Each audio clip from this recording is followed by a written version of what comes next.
My name is Harnidh. I head something called the WTF Fund. Yes, it was very awkward telling my parents what I do because they were like, how will we tell our friends what you do? So now they just say I fund companies, and when they ask the fund name, they just like distract them with something or the other. What I'm trying to do here today is trying to get you to ask good questions. I think you've learned a lot today. I've learned a lot today. Stuff that I didn't know was happening in the country, stuff that has inspired me to think a little broader. But what I've realized very often is that we hear something awesome, we learn something interesting, and that's about it. We don't do much about it after.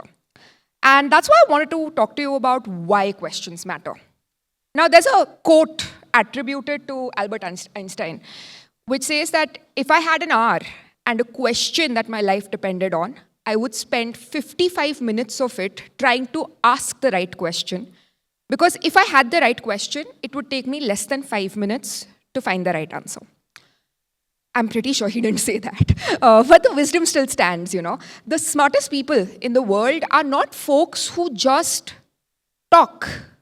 They are also the folks asking the brightest questions. Sojourner was a women's rights abolitionist. She was a woman of color. And she asked a single question: ain't I a woman? In 1851 at a women's convention. This was a convention of women suffragettes in the United States. And with one question, she exposed the hypocrisy of the fact that you want an equal society for women, but women of color are somehow less women than you are. Then Malala, of course, asked, why is it easier to give books than to give guns? And that question held the guardians of status quo suddenly to account. And suddenly we had to ask ourselves, why are we funding warfare instead of funding education? We had Savitribai Phule in India who asked, why don't women go to school? She started a girls' school. She got pelted by stones every single day when she took girls to school. And she still did it. We had Ruth Bader Ginsburg, who died a couple of years ago. When she started her career, one of her first legislations was about women getting mortgages and credit cards. Fun fact, till about 23 years ago, women in the US could not get a credit card without their husband or brother or father signing it off for them. She asked, why is that happening? And then she spent her entire life fighting this inequality, leading to a lot of financial legislation that today forms the bedrock of equal equality initiatives all around the globe. Now, these are very impactful questions and all, and you're going to be like, okay, so what? But here's my argument to you, that asking yourself questions, small questions, can also change your life. I'm going to walk through a fairly personal journey on this one. Till some time ago, I was working as a founding team member at an early stage startup. It was a great team, a great startup, and I would end up crying after every meeting.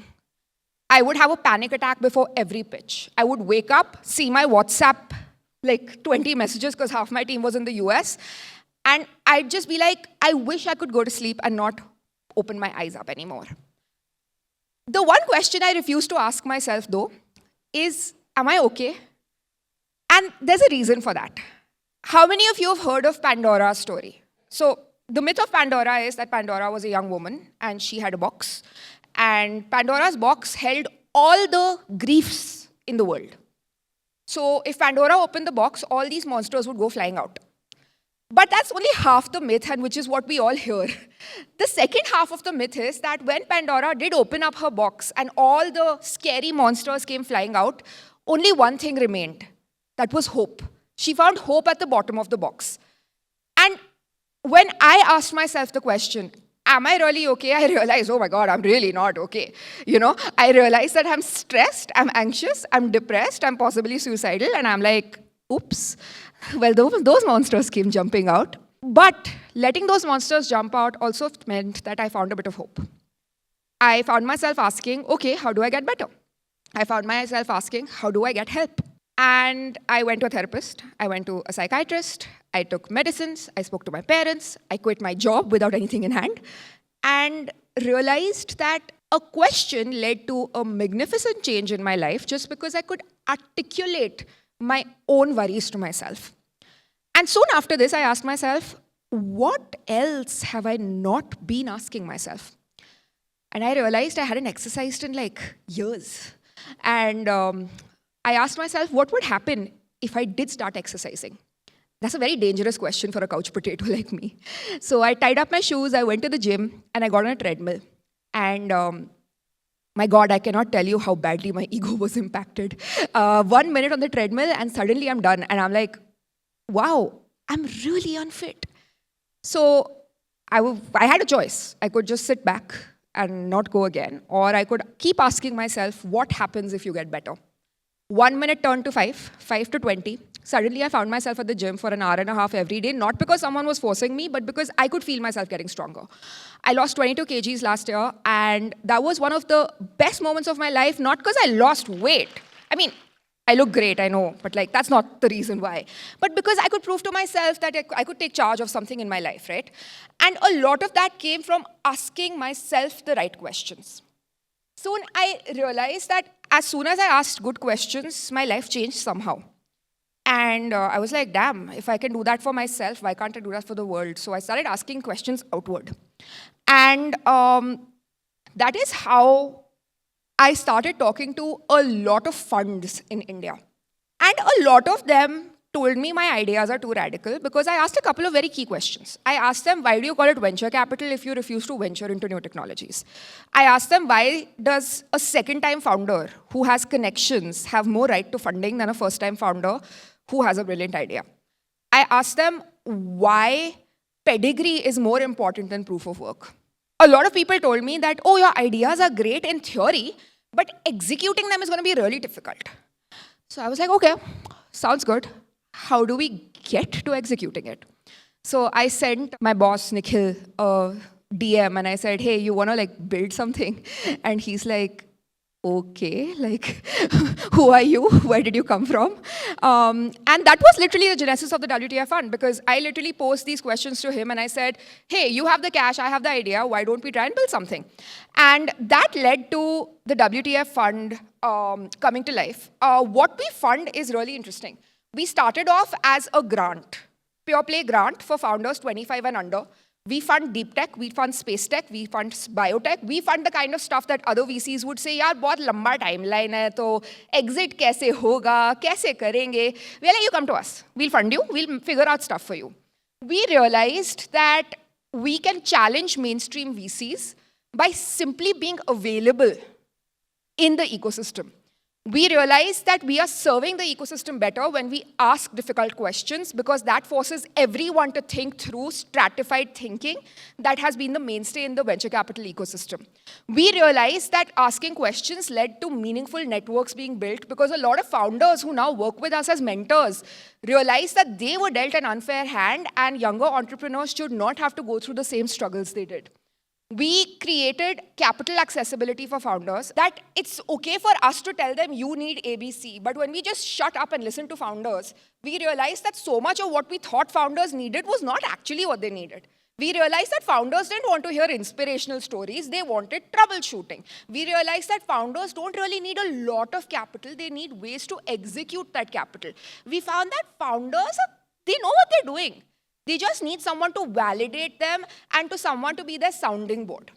Question-driven solutioning became the crux of what the WTF fund stands for today. And I'm proud to say that we have funded 19 startups over the past 1 year that have been in multiple different sectors. We are funding someone creating data storage in the biomolecule of the E. coli DNA. We're funding a QSR brand. We're funding a really cool menstrual care brand that is plant-based menstrual pain relief. And all our startups are being funded by us because they asked important questions nobody else was willing to ask.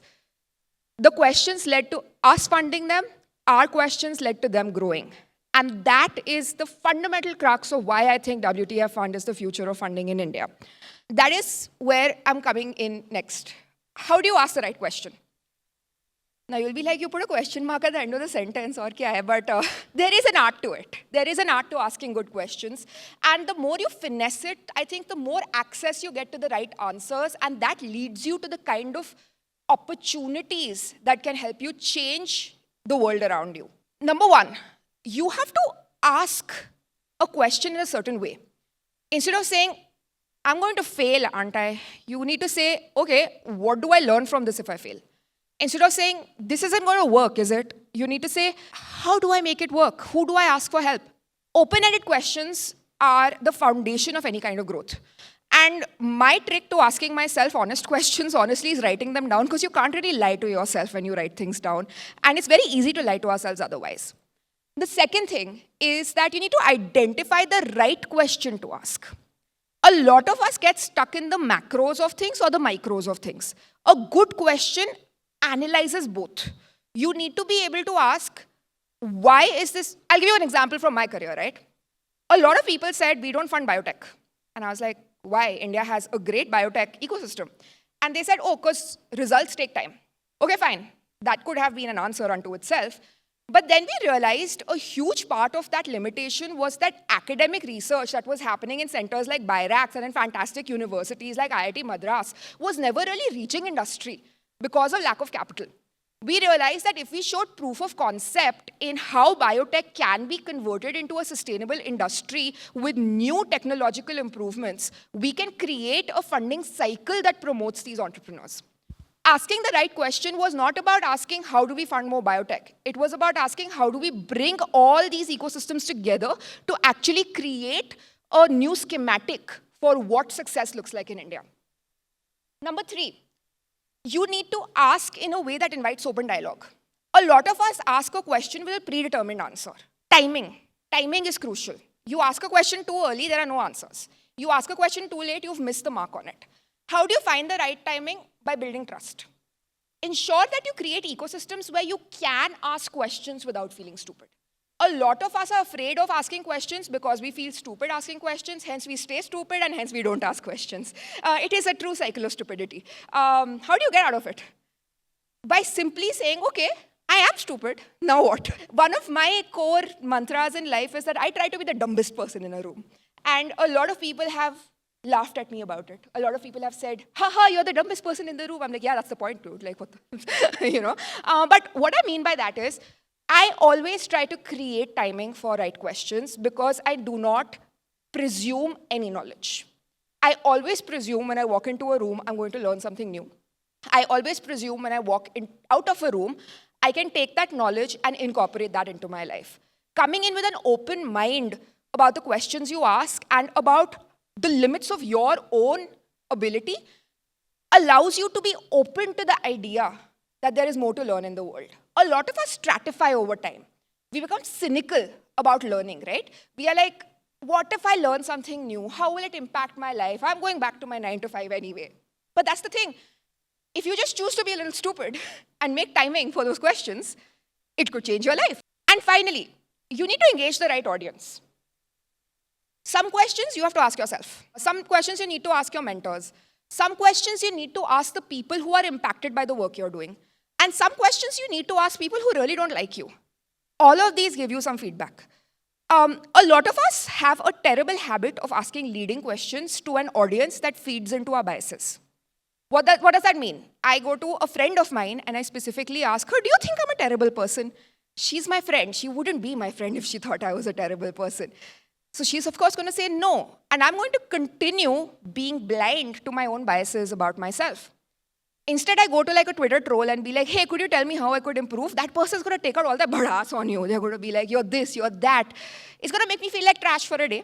But it is going to make me question what I can do better. Having mentors, having an audience, having people you can talk to is something a lot of people will think will happen to them. Just like a Prince Charming is not going to come and save you, a mentor is not going to come and mentor you. A mentor does not have time.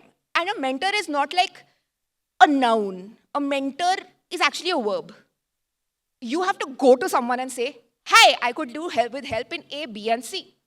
Finding the right mentors is rarely about somebody coming into your life and changing it. It doesn't happen. It happens to a few people, and that is because there is context and privilege there. A lot of us don't have that context and privilege. I did, I acknowledge it, but most of us don't.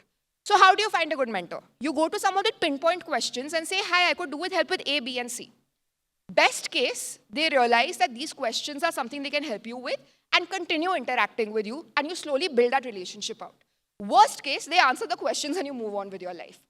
But you have to ask things of people. You cannot sit in stasis and wait for someone to come and change your life. Your questions are going to do that for you. Now, the worst part of this talk, action. God, I hate it. Asking questions is great, getting answers is great, but then if you just be like, answer and move on with your life, you have not solved for anything. There's an upward spiral of improvement, right? You ask a question, you get an answer, you action it out, and then you repeat the process, because every action should technically lead to more questions. How do you transform questions into action? Number one, ask. We come back to that again and again, because a lot of people try to jump straight to action without asking the question, jump straight to action without actually allowing themselves to feel stupid, and that's why you struggle. Number two, listen openly. A lot of us hate feedback.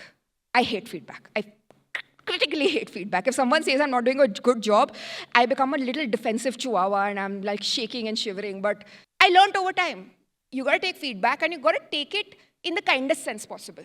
If someone articulates feedback unkindly, use your brain to convert it to kind feedback. Number three, take action. Now, this is a slight interactive part of today, right? And I'm not going to make you do burpees unless, you want to. I don't want to. But ask yourself this, okay? And take like a minute to ask yourself this. What is that one question that you are not asking yourself right now because it would open a Pandora's box in your head that you're afraid you can't shut? Everyone has one of these, by the way. Everyone has what is called an elephant in the room question. Everyone has them. It could be work. It could be, am I actually doing a project I give a shit about? It could be a relationship. Am I happy? It could be where you are in life. Am I happy with my circumstances? And we don't ask these questions. Why? Because we're like, if I ask this question, then I'm going to have to do something about it. So I want you to ask yourself, what is that one question you're avoiding? Because the reality is that when you do open that Pandora's box, right, the creepy crawlies will come out, little monsters will come out. But 9 out of 10 times, they're a lot less scary than what your brain has imagined. And that one time when they're as scary as your brain has imagined, you are equipped. You have asked your question to your friends, to your mentors, to your community. You have asked that question to yourself. You have a roadmap in mind, even if you don't know you have one. So I want you to just carry that one question with you today. And how do you actually make that question useful, right? There's a 3-part process to it, which is name it, reflect on it, and act on it. The first step is naming. Put a name to that fear. My biggest fear right now, personally, is that I won't be able to handle equity growth.